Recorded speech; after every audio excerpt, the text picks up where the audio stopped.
爸爸要和佳怡阿姨结婚了，以后你我爷爷奶奶还有佳怡阿姨，我们就是一家人了。爸爸不是和妈妈结婚了吗？为什么还要和佳怡阿姨结婚？爸爸要和妈妈分开了，爸爸告诉过你的哦。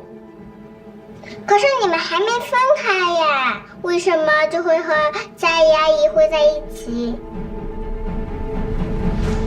哦，我知道了，是佳怡阿姨把爸爸偷走了。哎呀，小孩子说话嘴上不把门啊！啊，不要乱说。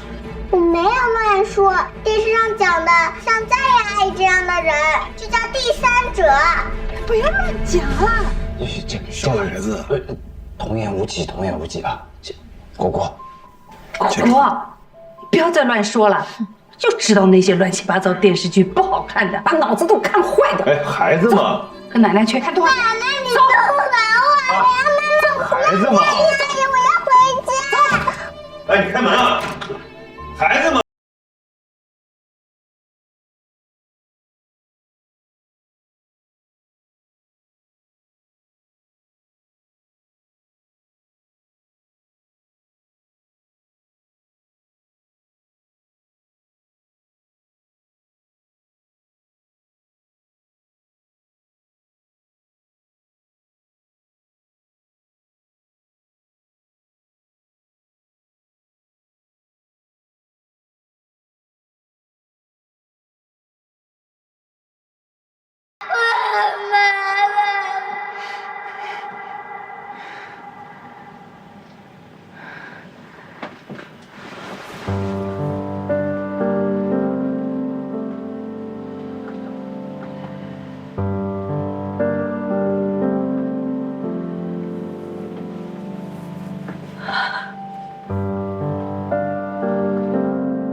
这个年龄的艺术家一般都喜欢卡通主义和浮华主义，宋一格却选择立于流行之外，忠于自我的情感。他的画里很少有人，即便是有人的加入，他也总是喜欢表现得很抽象，就像是有意加入进去的附属品。这就是对画面的控制。薇姐，哎，宋老师，魏总，怎么今天魏太还是没有来啊？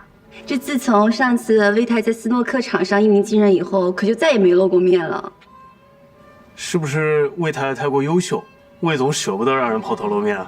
哎呀，魏总管得太紧了。周末嘛，我太太要带着孩子去培训班。Joyce，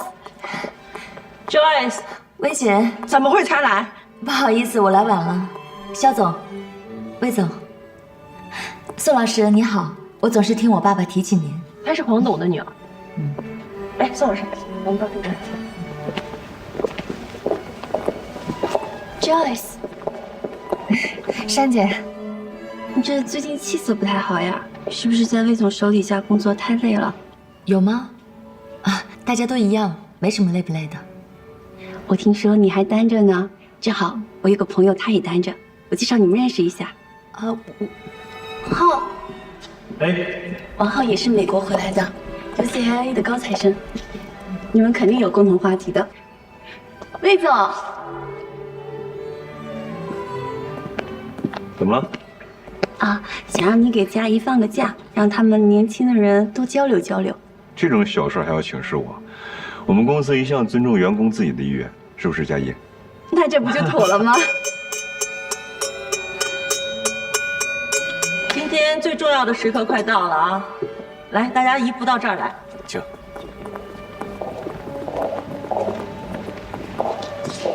大家都知道今天的主角就是宋一格老师。宋老师要不要跟大家说两句话？谢谢各位的到来。就这样。哦。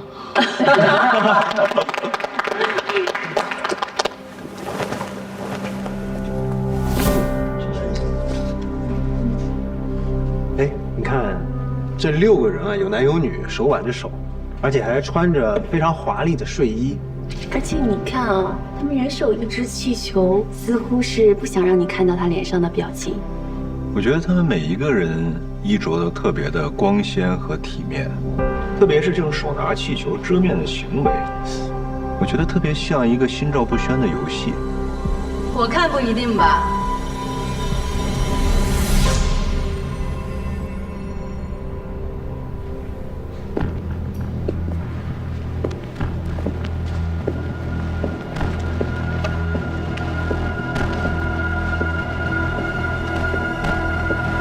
画作上的人有着心照不宣的亲密，也有着不约而同的疏离。他们乔装打扮之后，坦然相见，就像在座的某些人一样。魏太，魏总还讲你带孩子去培训班了呢。Joyce， 你往旁边坐坐，这个位置还是留给魏太。Joyce， 没关系，这个位子本来也不舒服，他喜欢就让他坐吧。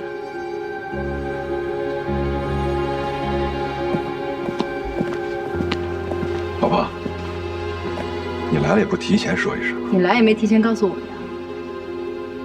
宋老师，这位是我太太林双，她对艺术品的欣赏不是很了解，说出的话不太合适，还请您多多包涵。没关系，他说的挺好的。不过我有一点倒是很好奇呀，那些手拿气球的人，他在气球背后到底藏着什么样的嘴脸？有着什么见不得人的秘密啊？我不可能再让我女儿跟你这种不负责任的妈待在一起，包括果果的抚养权，你想都别想。我们离婚吧，老婆。今天在座的，这都是头面人物啊。我们说话得注意分寸，我们的行为得体面一点。头面人物，下作起来可不体面。我凭什么体面？画家是用艺术讽刺现实，但我不想这么拐弯抹角的，我就是想把这种丑陋曝光在光天化日之下。老婆，果果要上培训班了。宋老师、薇姐，在座各位，我们先走了啊，不好意思。谁？果果要上学嘛。果果。魏明，他根本就不让我接孩子，还逼我签什么离婚协议书，他早就出轨了。你冷静一点啊！他出轨的对象就是黄佳怡。说什么呢？我跟佳怡我们上下级关系，这在座各位都知道啊！你不要在这编故事撒谎了，走回吧！我撒不撒谎你自己心里没数吗？最近一直在一起，你还逼着我离婚，让孩子这家伙疯了！你毁了我，对你有什么好处啊？魏明，你别太过分了啊！什么情况？那没事了。好，谢谢。行，不好意思，薇姐。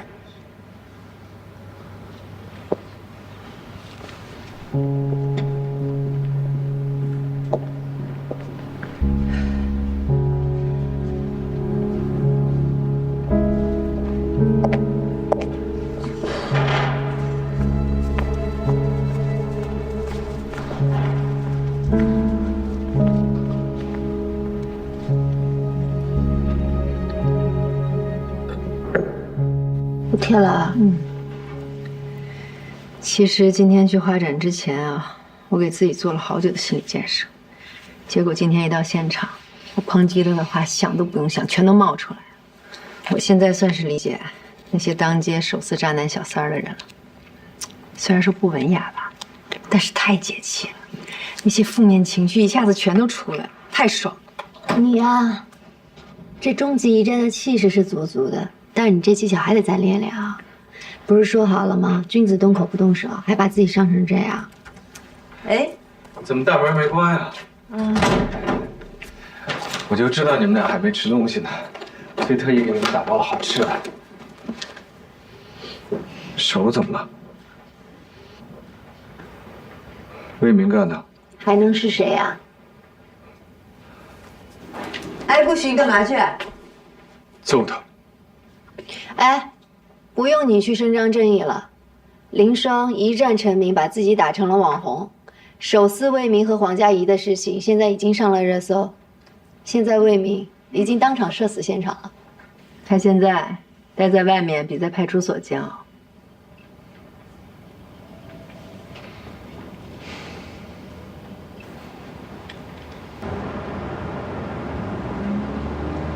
哎，姐，你听说了吗？魏总酒会那天带别人去的。我听说了，那你小点声，行吗？这么多人呢，你这是前台，全听你在这叭叭了。果不其然吧，你让人拍了吧？啊！你记得那天酒会，Joss 也去了啊，我知道。我记得魏总老婆也去了，这不闹开了吗？天，上面跟人在一起了，真的不快了。看这边，魏翔老板真的很屌啊！我跟你说，他就在那里头。现在舆论都怎么说啊？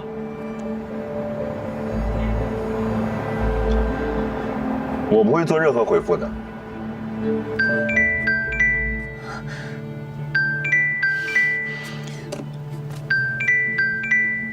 别人怎么说，我无所谓。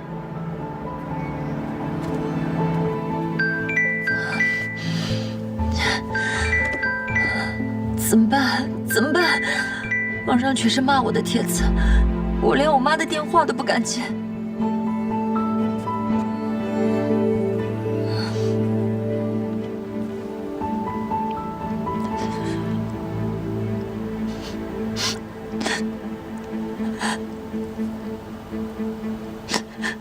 我特别能理解你现在的感受。有我在，所有的事情我都会通通的处理好。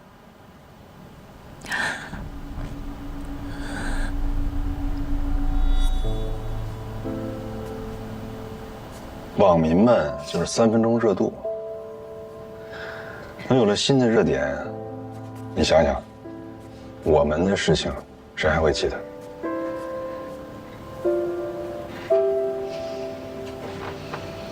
时间会抹掉一切的，嗯。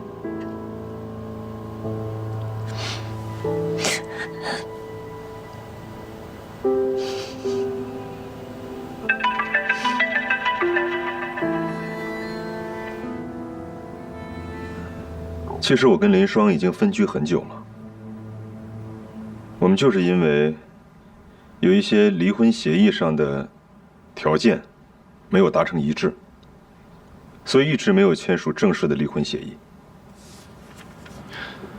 本来嘛，都是家务事，我没想到林双会采取这样过激的举动。他发起疯来简直不可理喻。为了多争取一点东西，他什么手段都用得出来。人嘛，总是贪的，有的人贪钱，有的人见色忘义。哦，不过昨天还是刷新了我的认知底线啊。梅姐说的没错，按理说公司不应该去干涉员工的私人事务，但这次化展的风波确实给公司带来非常不好的影响。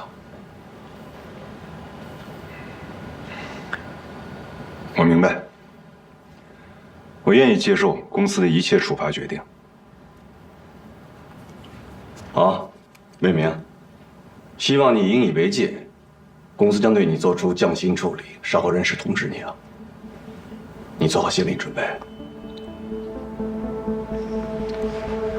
林总，我们 PR 这边呢，也会尽快出一系列的新闻稿，表明公司立场，安抚公众情绪。密切关注舆情。为了减少对公司名誉的伤害，魏总，你还是尽快处理一下你自己的个人问题吧。有个小建议啊，孩子的抚养权是不是可以归他妈妈？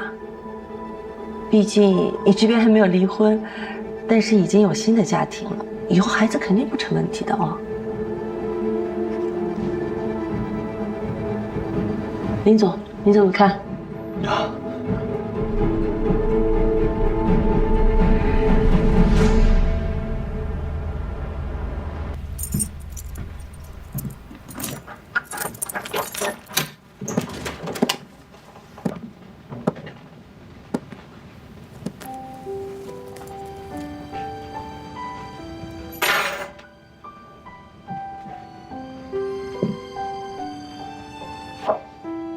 请借到江喜生活费133700元，1年领5个月房租45000元，租房网赔偿金40万整，共计578700元。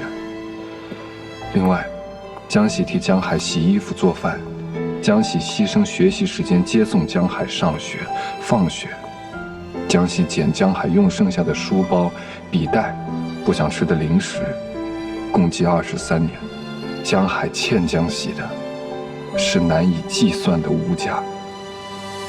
姐，过去的23年，我的人生是从你这偷来的，以后我会努力把偷走的人生统统还给你。不管你是否再信任我，以后我想成为为你遮风挡雨的人。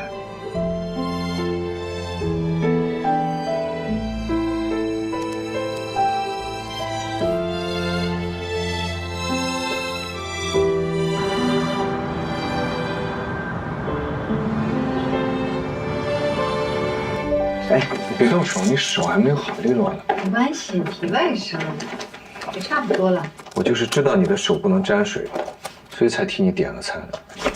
如果是点外卖，我自己也是可以的。我这是普通的外卖吗？你看看哪个 APP 能够点到米其林2星的外卖？我的意思是说，我自己能做的事情就不那么兴师动众的劳烦你了。让你给我当外卖小哥，我心里怪过意不去的。林双同学，你是独立女性，可不是独身女性，请不要拒绝善意的帮助。好，那行，那顾许同学，你没什么事儿，那你就坐下来就一起吃吧，反正你点的也都是2份。我都当了半天外卖小哥了，还不能蹭顿饭啊？可以。谢谢。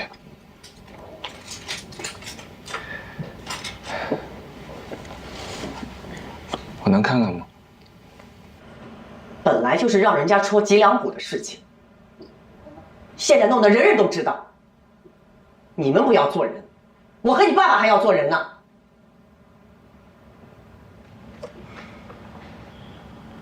我知道，我现在不管怎么道歉，你2位都不会原谅我。那既然事情已经发生了，我现在能做的就是尽可能的善后。我已经找到专业的 PR， 公司的声明和个人的声明我都已经拟好了，相信发布之后会平息一部分舆论。另外，我马上离婚，我和佳怡会尽快结婚，这样才能最大程度的保护她。爸，您倒是说句话呀。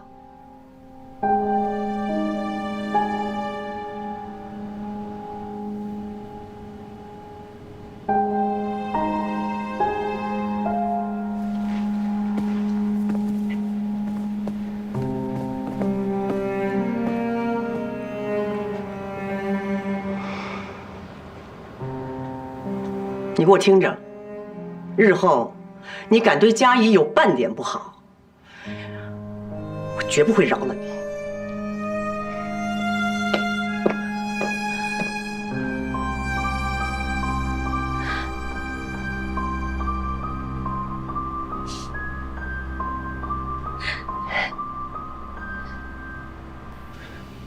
P3算法这个算法执行率确实挺高的，而且也能够最大程度上节省资源。但是，你不会想要一个人单枪匹马就给它做了吧？一个人肯定是不行，但是目前没什么长远的规划，走一步算一步吧。走一步算一步，这可真不是你的风格。我是什么风格？想好了方向，就全力以赴直奔目标，规划性和信念感都极强。作为支持，我可以给你的批次投点钱。为什么？就因为这个草稿纸你就投资？你是什么霸道总裁上身了，还是钱多的没地方花了？我是对你的人品和能力有了充分的了解，并且有了足够的信心的前提条件下做出的判断。而且作为投资人，我是要讲究回报的，又不是做慈善事业。那你既然了解我，我也想让你给我一点空间。说实话，这些年的生活，把我的自尊心和自信心都磨得七七八八了。磐石跟 OP1多多少少都有你的友情援助。当然了，我特别感激你。不过现在，我需要一个机会，可以证明我自己。如果你作为我的土豪朋友，只是盲目的砸钱支持的话，那我对自己的能力肯定也会抱有怀疑。你要是真想支持的话，就多来点这种土豪外卖吧。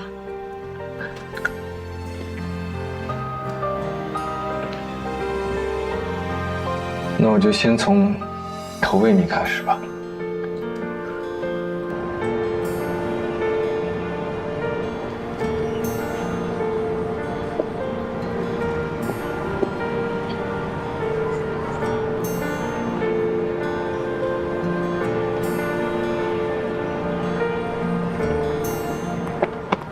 林女士，你们夫妻之间的共同财产是300万，魏先生愿意支付150万，但会以分期支付的方式兑现。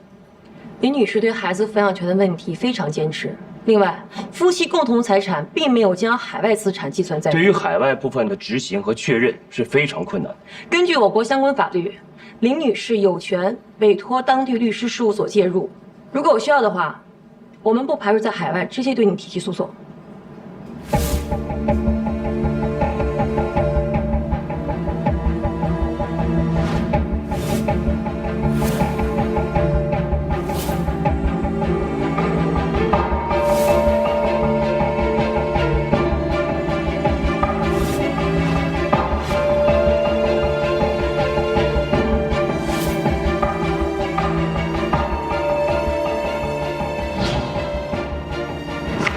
这个第4条里面的第1款、第2款和第4款。我决定了，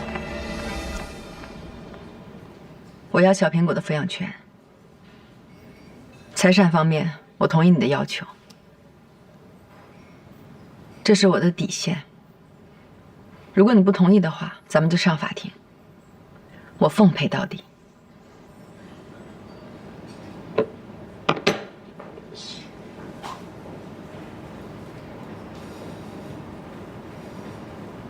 行，就按照你说的办。今天就提交材料，1个月的离婚冷静期之后，咱们民政局见。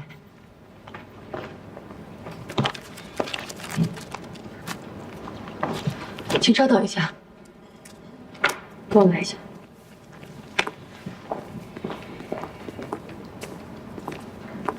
150万，你太便宜他了。他的这些灰色收入不要也罢，他的未来会有无数个机关算尽的反噬，但我的未来还得步履轻盈地向前走。果果，果果，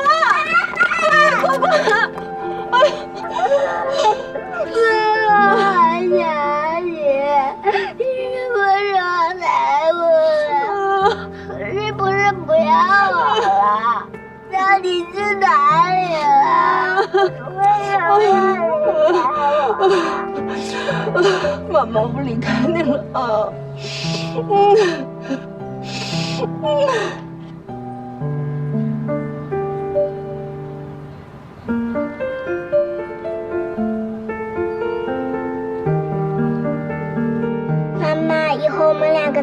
分开了好吗？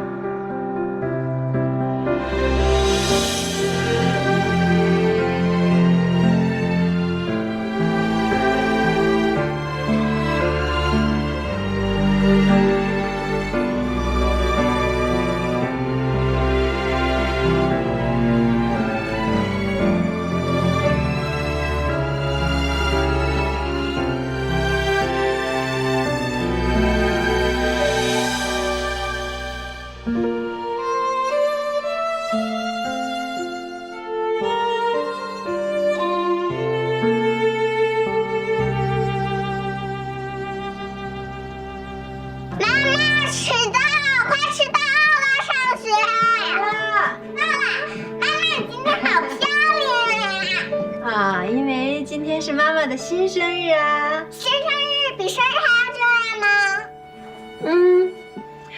生日呢，是妈妈来到那世界的那一天，那是外婆替妈妈选的。但是今天是妈妈自己选的，是我认清自己、认清世界的那一天。快上学，上学要迟到了。好，我要上学校，天天不迟到。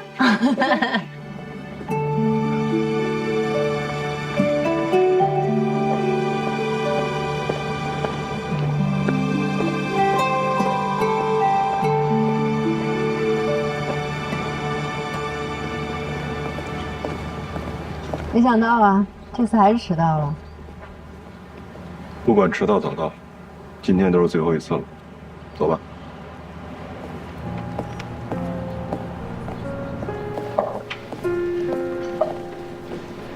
你好。你好，请问办理什么业务？我办理离婚。你那边可以取票。啊，谢谢啊。不客气。也是在那边办。是的。谢谢。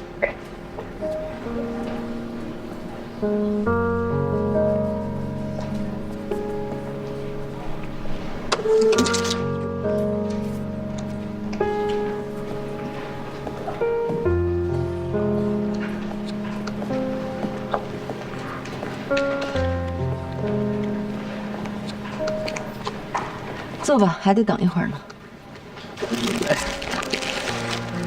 来，食堂，沾沾喜气，沾沾喜气啊！沾沾喜气，沾沾喜气。先生，食堂，都是大喜日子，沾沾喜气。不好意思，您搞错了。我们是来离婚的。不好意思，没关系。哎，等一下，给我一个吧。这结婚呢，是找到可以共度一辈子的人，当然值得高兴。离婚呢，是要离开不舒服的婚姻状态，同样也是好事一桩。谢谢你们啊！那先生，你也拿一个。李总，新婚快乐！谢谢。食堂，沾沾喜气，沾沾喜气。4005号3号柜台办理。两位办好了。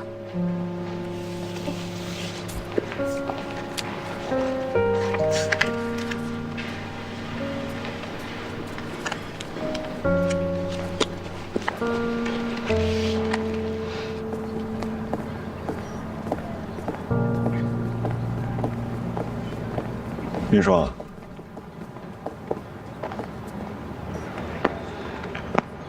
从相识到我们结婚，再到现在离婚，你后悔过吗？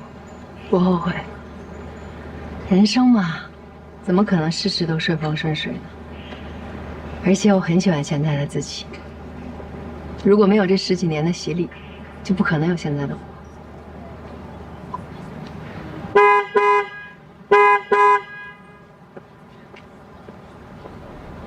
连自己来离婚的礼貌都没有吗？正好去买东西，顺路。妹妹啊，从现在开始，咱们俩就是陌路人了。那些恶毒的话，在离婚消耗战中都已经说完了。从今往后，大家都有各自的生活，咱们就一别两宽。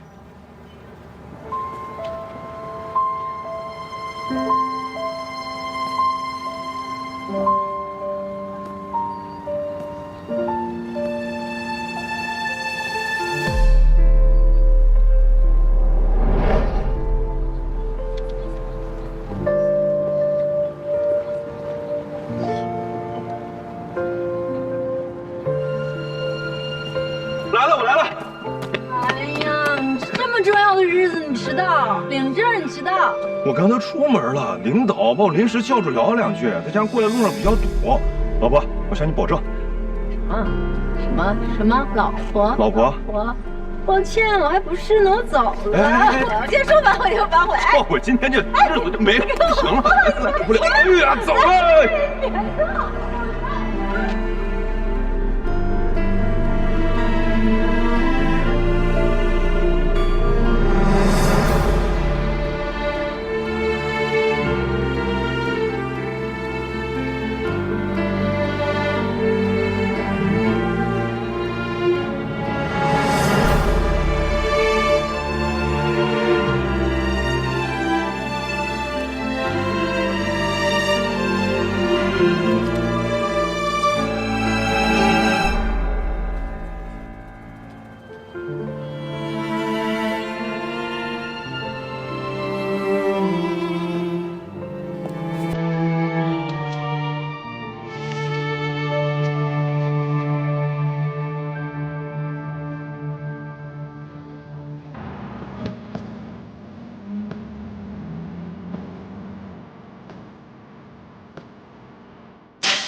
除去一滩狗血，满地鸡毛。对于婚姻，其实有件事情我一直都弄错了。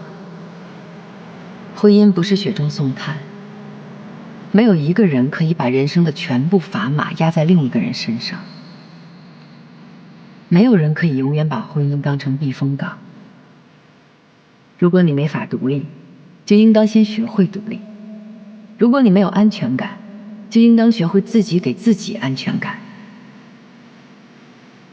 婚姻并不是解决问题的方法，它本身就是一个又一个的问题。婚姻应当是锦上添花，解决一切问题的方法，从来就只有我们自己。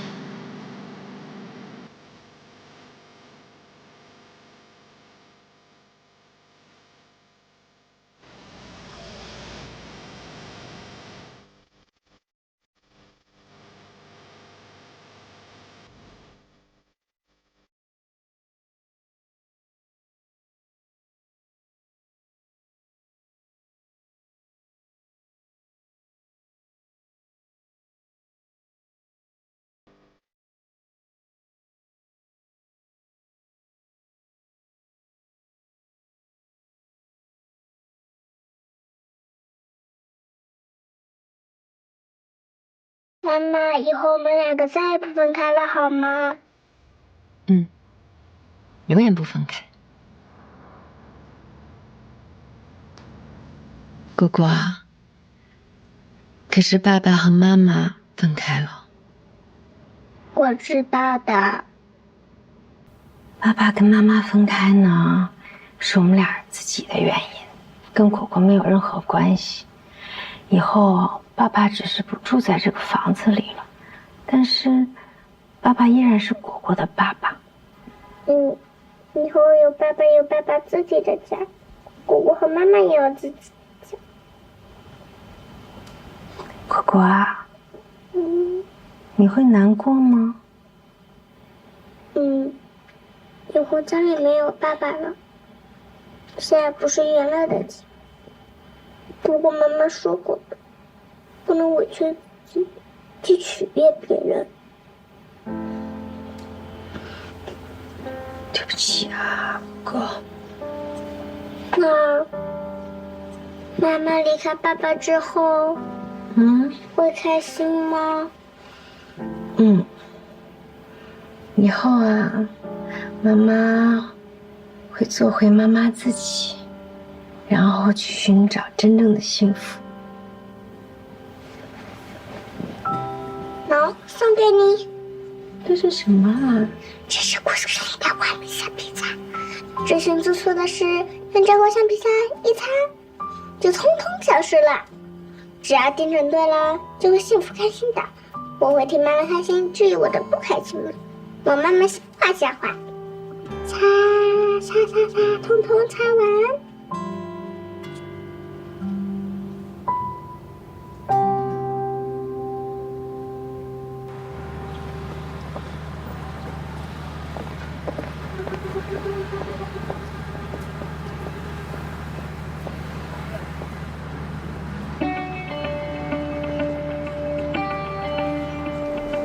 来，您往这儿走。好。哎，小心台阶啊。按照您的要求啊，我觉得这间非常合适。这里之前是个酒吧，改造一下的话，可能要费点小功夫。您看这儿，咱们做一会议室，这光线多好啊！这儿还有一个小院儿哈。对啊，来，您再朝这边看啊。您看这儿，这大的方方的，咱们做一办公区。最关键的好处啊，就在于价格便宜，非常适合您这种创业开公司的。还挺好的。哎，那您那公司常驻员工大概有多少？需要多少工位呢？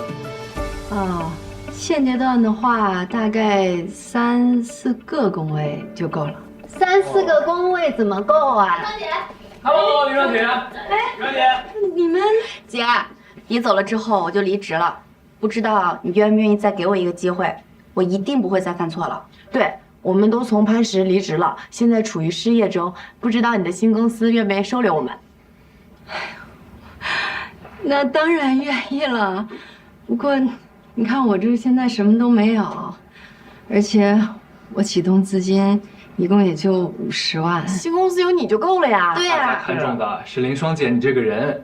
自从上一次你帮爱情顶锅之后，我们就一致认为你一定会是一个好老板。对，再说也不至于收留那么惨吧，毕竟我们的业务能力还是很强的。关于薪资，你完全不用担心，我们都商量好了，想作为新公司的主创团队来支持你。对，我看保险期间至少还得再加4、5个工位。哎，我是老板还是你是老板？按他说的办吧。好嘞。真的。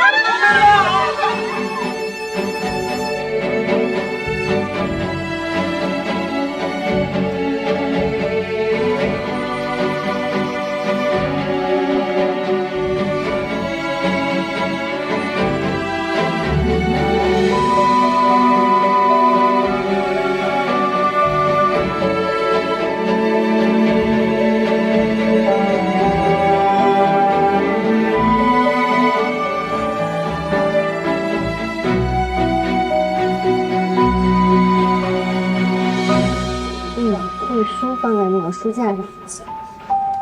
爱情，顾总，咖啡给大家分分。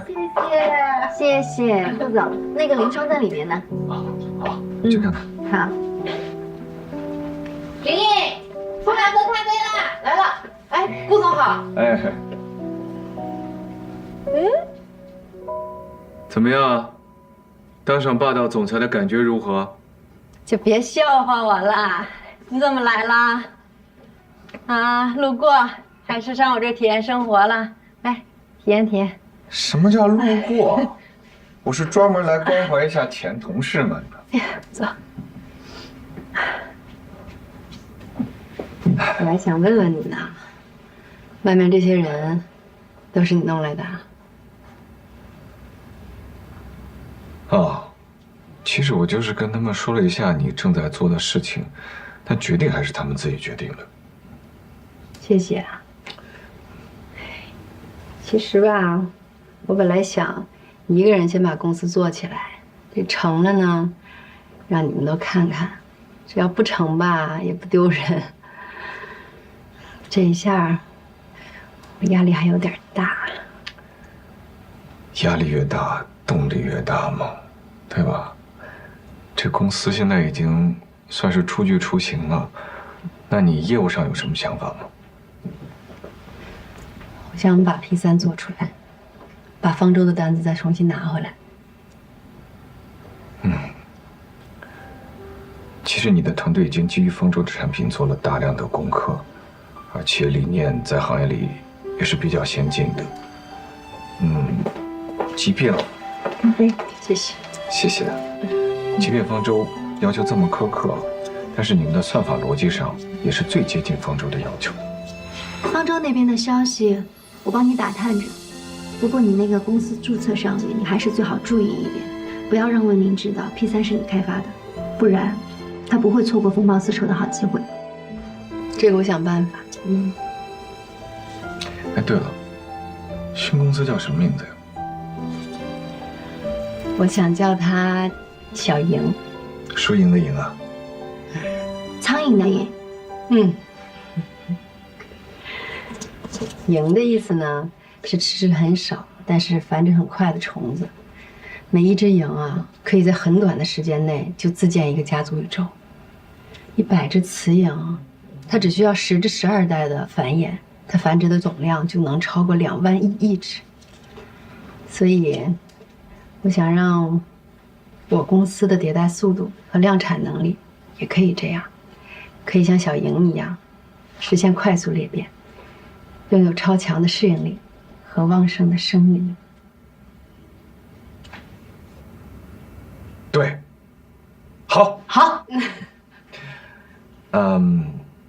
那既然你最近已经完成了2件人生大事，不如晚上我请客，请大家好好的喝一顿。干杯！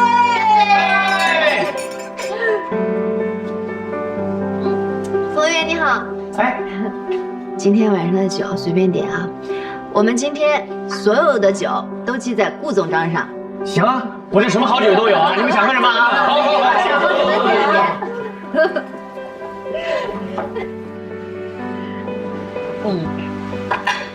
这个用普世的眼光来看，离婚肯定是人生当中一大不幸。但是咱们回头想一想，能离开一个不适合的人，一段不适合的关系，其实是一件好事情。而且啊，做出离婚的决定比做出结婚的决定要难多了。从做决定到最后结束关系，这中间简直是一场身心俱疲的战争。所以啊，来，离婚快乐！离婚快乐！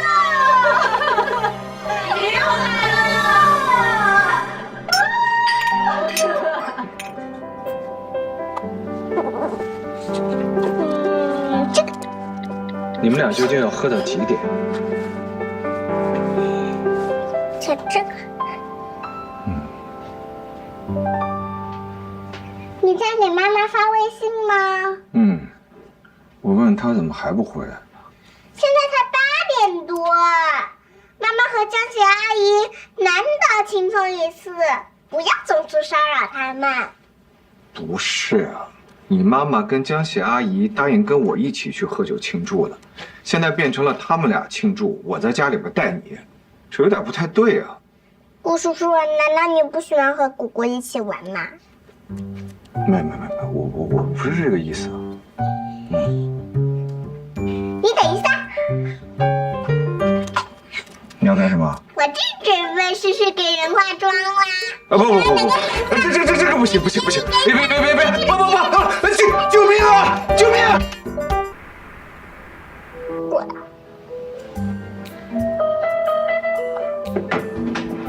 顾局叔叔，妈妈怎么还没回来呀？我都等慌了。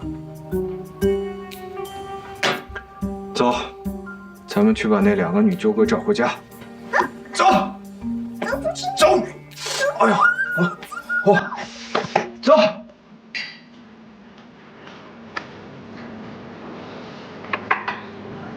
GLS， 她是顶尖白富美，魏明搭上她，不就是搭上了上流社会的直通车了？你不知道，皇家那叫家大业大，但是这个 GLS 跟你比起来，它的容忍度简直就是0。魏明是嫁过去的上门女婿，他今后的日子那可得过得有滋有味了。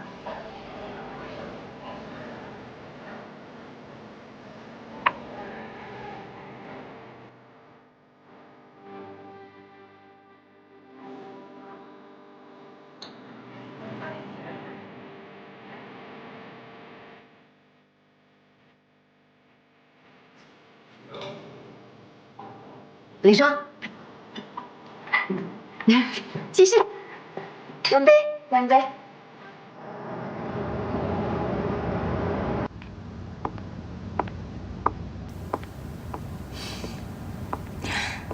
魏总，您的咖啡。哎呦，谢谢，辛苦了。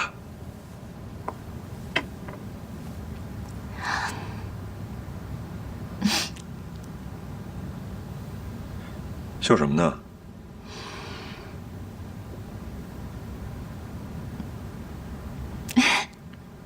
别一个人笑啊，说出来，分享分享。嗯。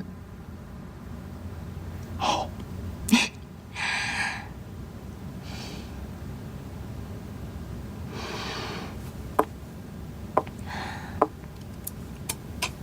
我要告诉你一个秘密。嗯，什么秘密？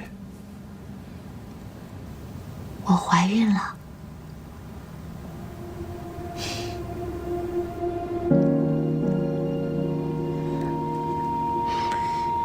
怎么，不开心啊？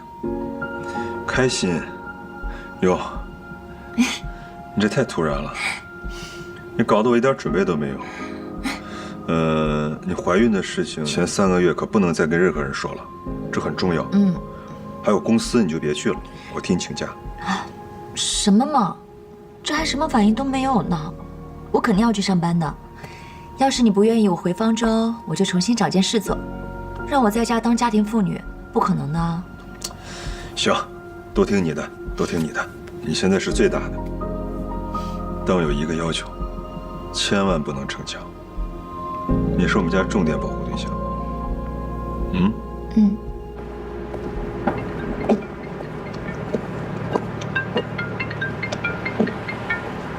喂，妈妈。双双，你不在家吗？我跟你爸，我们2个人在家没事干，所以说想过来。哎，是双双，我跟你妈妈在家也没什么事情，我就想着到你这儿住2天老洋房。啊？有人想我了吧？也不好意思承认啊。我的女儿最近不刚恢复单身嘛，也需要一点家庭的温暖。哎，那个房间密码我放你手机上了。哎，好，妈妈，我先不跟你说了啊。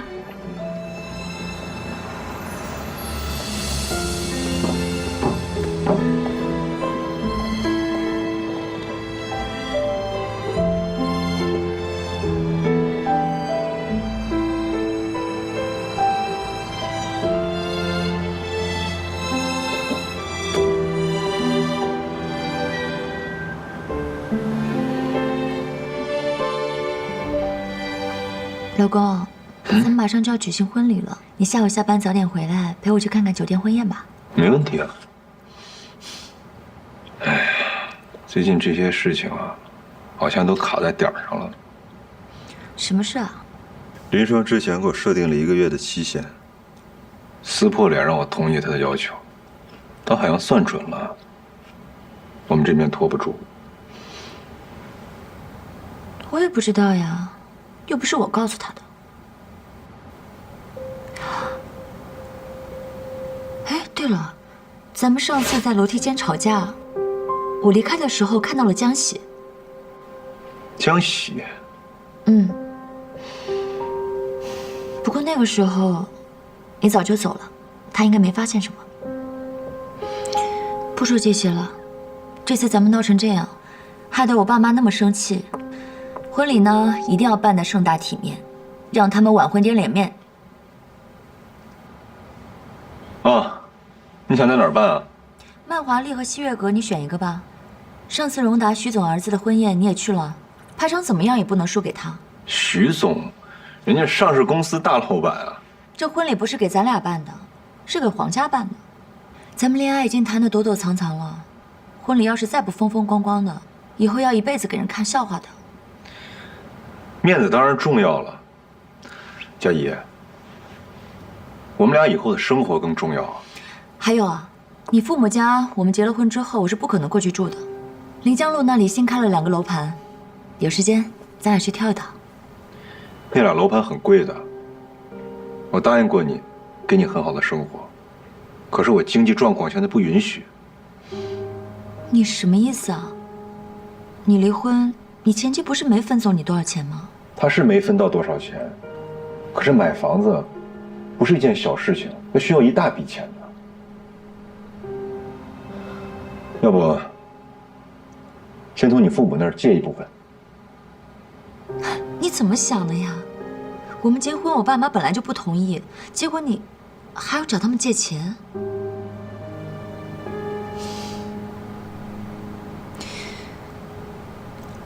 老公，我相信你，你可以的。说两句，说两句，说两句，说两句，说两句，说两句，说两句，说两句。今天是小莹的生日，是她来到这世界的第一天。我觉得跟养育孩子差不多吧。孩子健康、聪明固然重要，但是我认为，我们更应该注重他性格上的培养。那对应在经营上，它应该是一家公司的企业文化。浪漫，我希望小莹可以以浪漫作为自己的企业文化，因为我是一名女性嘛，在一众以男性为主导、以务实为企业文化的互联网公司当中，找到小莹独特的定位。技术，我认为是服务于生活的。我希望小莹，她可以拥有女性那种浪漫细致的一面，将想象变成现实，去做更有价值的事情，用浪漫和温暖去包裹科技的冰冷，将先进的技术转化为用户最贴心的朋友。这次小莹即将开发的算法，就是一款针对女性用户的革新算法。为了更好地了解用户需求，我希望大家可以根据用户画像去多了解女性，将用户体验转化为实际改进算法的意见。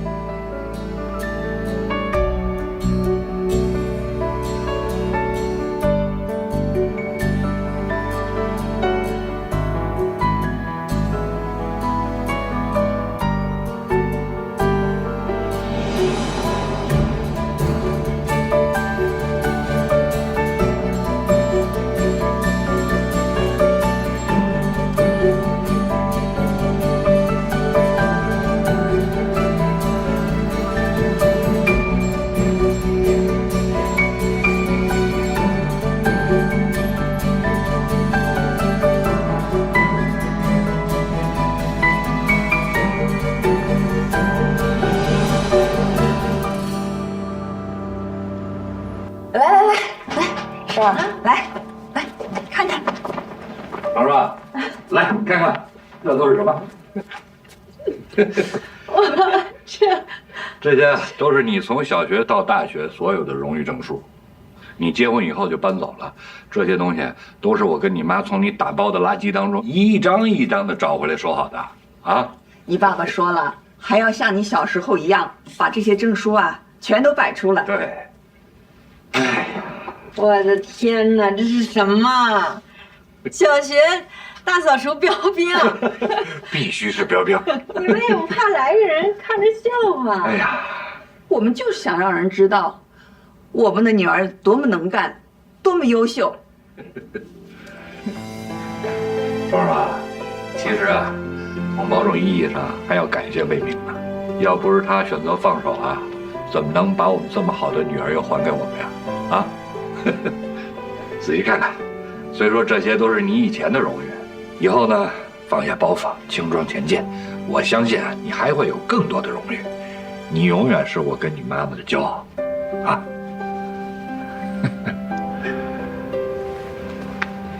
你安心工作，孩子呀，你就别担心了，有我跟你爸呢。对，有我们呢。哎呀，我们是前世作孽，现世报呀！怎么遇到你这么一个来讨债的？我和你爸爸，哎呀，老早牛皮就吹出去了，说儿子孝顺我们，要接我们去住大别墅了。你三表哥说，等我们别墅买好了，我们老房子就租给他住。现在好了，别说影子都没有见到啊，你就把那个钱直接拿去给小娇买房子去了。哎呦，我真是白养你了，白养你了，真是白养你了。哎呦，好了好了，明明，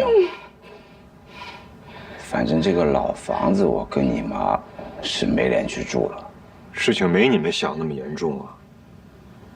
人家皇家嫁女儿，讲排面，应该的吧？那我现在手头紧，把房子的钱挪一下，那等我们结婚了以后，不就是一家人了吗？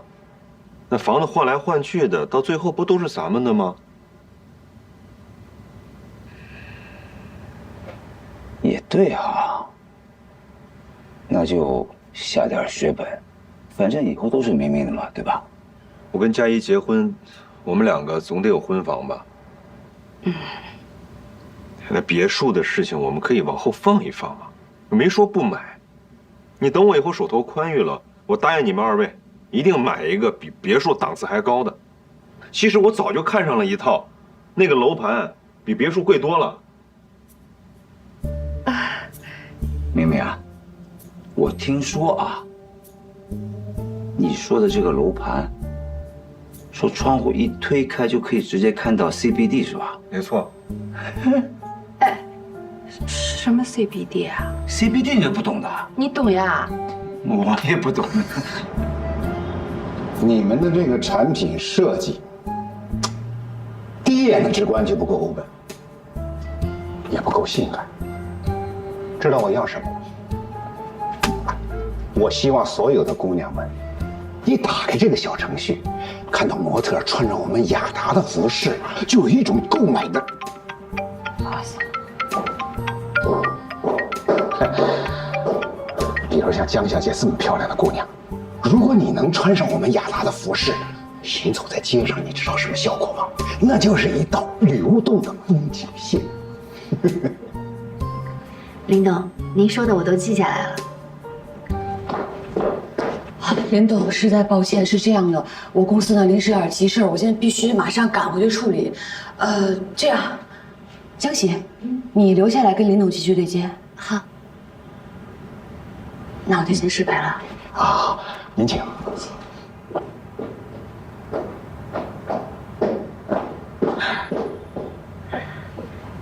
林董，您这边还有什么问题吗？我们可以继续。哎，我问题多了，来，坐。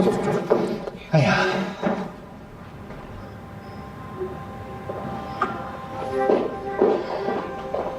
啊，刚才我们聊到哪儿了？阿姨、叔叔都在呢。爸妈一直等你呢。我跟佳怡有一个好消息，让佳怡给你们宣布。啊，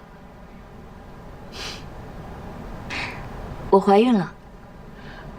哎呦，竟然啊！哎呦，我要有孙子了！我要有孙子了！那是天大的喜事儿啊！来，快坐啊！明明，快坐，庆祝一下！快坐呀！都行了，好了。哎呀，哎，老头子，我们明天赶紧的收拾就搬过来，我们保证把你养得白白胖胖的。不用了，医生说我要静养，生活起居方面，我把家里用得惯的张妈叫过来就好了。哎，外人哪有我这个奶奶照顾的仔细啊？绝对不能让我大孙子受委屈，受委屈。张妈有营养师资格证的，而且我的习惯她都熟悉，真的不用麻烦你了。哎，不麻烦的，我们马上都是一家人了。哎呦，提前3世同堂，哎，3世同堂哦，3世同堂。我也累了，魏明，你早点送爸妈回去休息吧。好。哎，呦，小心点，小心点哦。妈，让佳怡休息吧，咱喝一杯吧。哎，喝一杯。来，为了孙子。干杯。首先，你们公司就没教你就餐的礼仪吗？比如，这个餐巾应该怎么铺啊？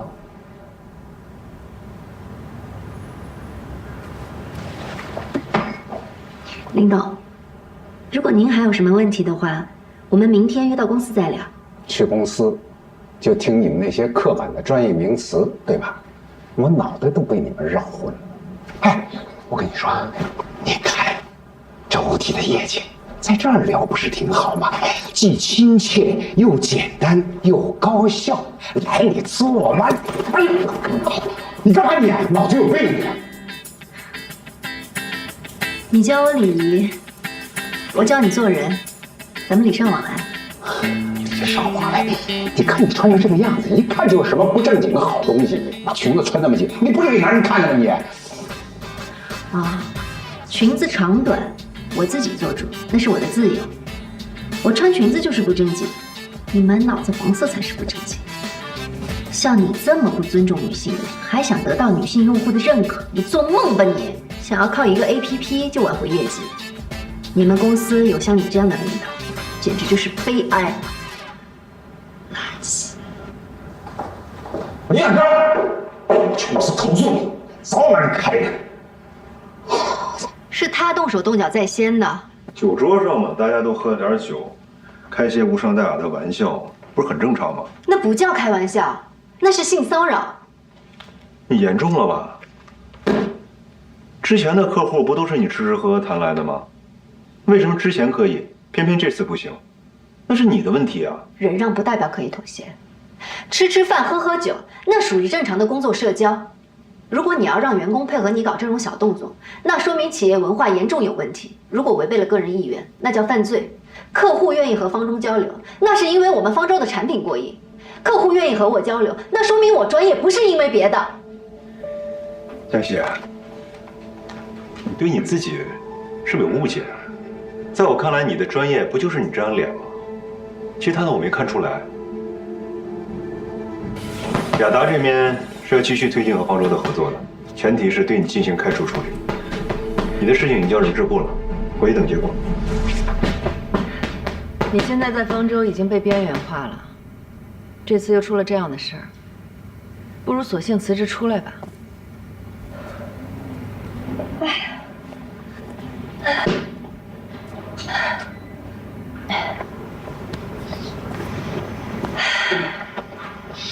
不行，方舟我是要离开的，但不是现在。P3现在还需要方舟，我虽然帮不上什么忙，但至少我可以帮你打探一些消息嘛。那我就替小莹的兄弟姐妹们谢谢你了。不过你也别太勉强自己，顾旭已经表态了，磐石现在正在招聘，你可以去试试啊。应聘磐石？哎呀，我自己几斤几两，我还是知道的。哎呀，你怎么对自己这么没有自信呢？自信不是靠嘴巴说的，我确实没有什么拿得出手又过硬的本事。那你就从今天开始认真提升自己，努力是不会被辜负的。只要你肯付出，你多多少少是会有一定的回报的。你就好比说我吧，离开职场这么多年了，现在不还是照样有小莹啊？虽说规模还没有楼下餐馆大呢，规模再小，你自己是老板。你不像我就是一个打工的，出了这个门，我去哪工作我都不知道。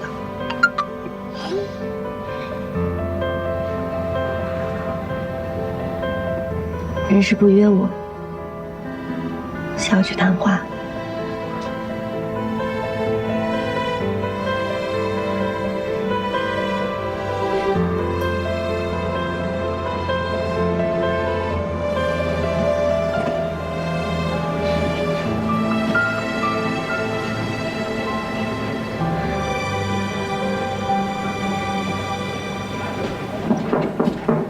请进。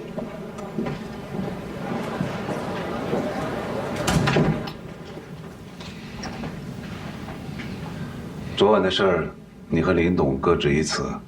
本来这种事情确实是不好判断谁是谁非的，但是刚刚有同事愿意站出来证明，昨晚林董确实有不端行为。所以在这件事情上，方舟会保护员工的利益，不会理会客户提出无理要求，请你安心工作。好。